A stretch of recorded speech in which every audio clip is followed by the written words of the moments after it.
Assalamualaikum warahmatullahi wabarakatuh. Perkenalkan, nama saya Bilqis Nurul Fadilah. Di video kali ini, saya akan memaparkan sedikit mengenai Kesultanan Banten.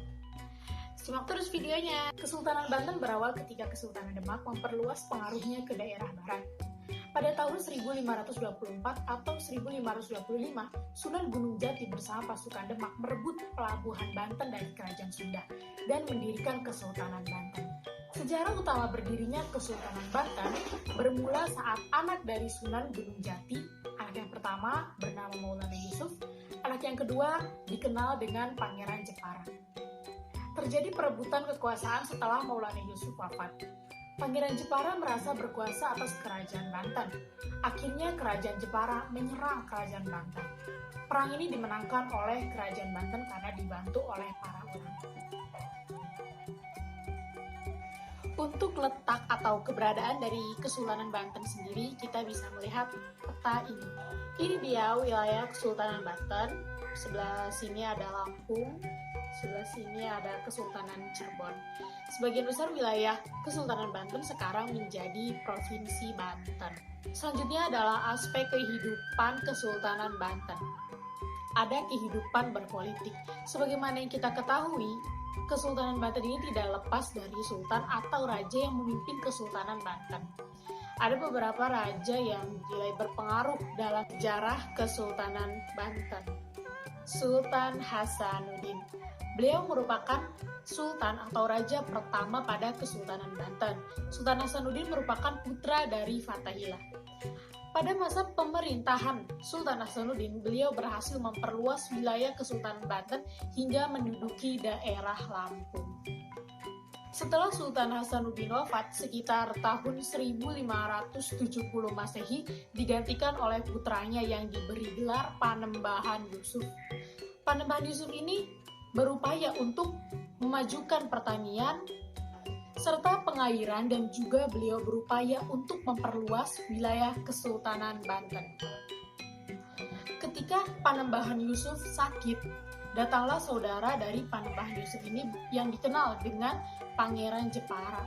Pangeran Jepara ini ingin menduduki wilayah Banten, tetapi Mangkubumi kerajaan dan pejabat-pejabat lainnya tidak menyetujui, sehingga mereka mengangkat anak dari Panembahan Yusuf yang pada saat itu masih berusia 9 tahun bernama Maulana Muhammad untuk menjadi sultan atau raja dari Kesultanan Banten, yang kemudian diberi gelar Kanjeng Ratu Banten.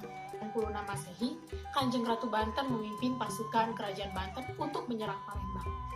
Tujuannya untuk menduduki bandar-bandar dagang yang terletak di tepi Selat Malaka agar bisa dijadikan tempat untuk mengumpulkan hasil bumi di Sumatera.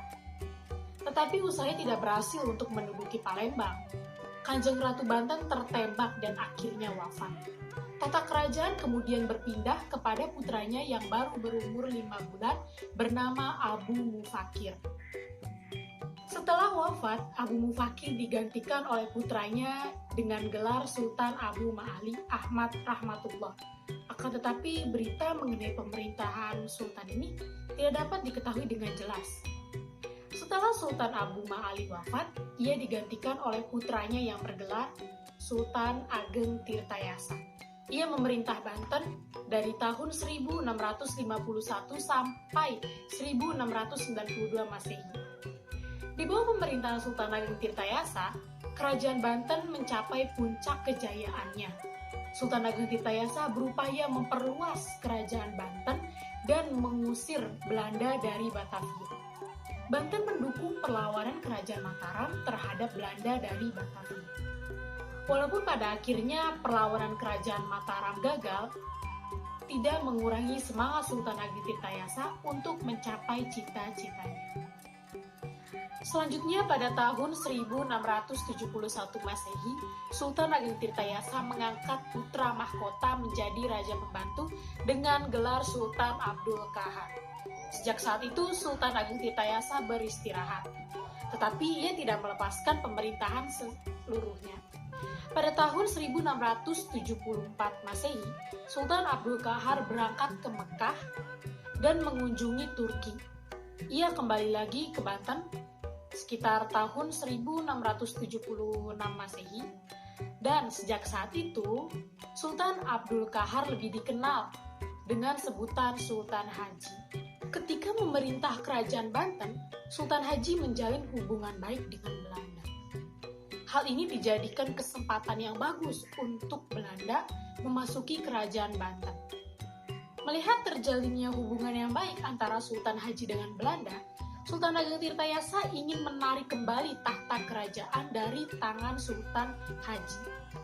Namun Sultan Haji tetap mempertahankan tahta kerajaannya, sehingga terjadi perang saudara di Kerajaan Banten antara Sultan Ageng Tirtayasa dengan Sultan Haji yang mendapat bantuan dari Belanda. Pada akhirnya Sultan Ageng Tirtayasa ditangkap dan dipenjarakan di Batavia hingga wafat tahun 1692.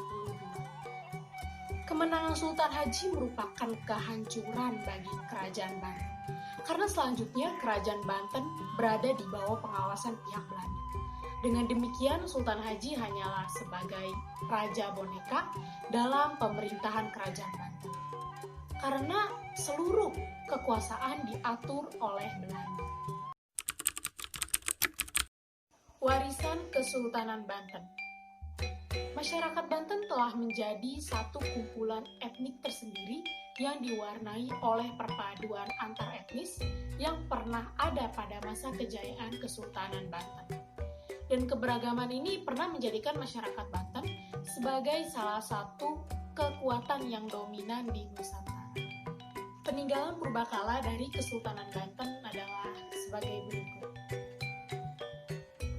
Komplek Keraton Surosoan, Komplek Masjid Agung, Masjid Pacitan Tinggi, Meriam Ki Amuk, Komplek Keraton Kaibon, Masjid Agung Kenari, Makam Kerabat Sultan,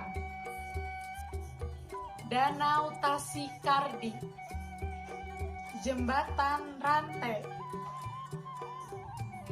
Watu Gilang, dan masih banyak lagi peninggalan bersejarah dari Kesultanan Banten ini. Tapi untuk video kali ini saya cukupkan. Saya Bilqis Nurul Fadilah mengucapkan terima kasih dan mohon maaf apabila terdapat kesalahan kata.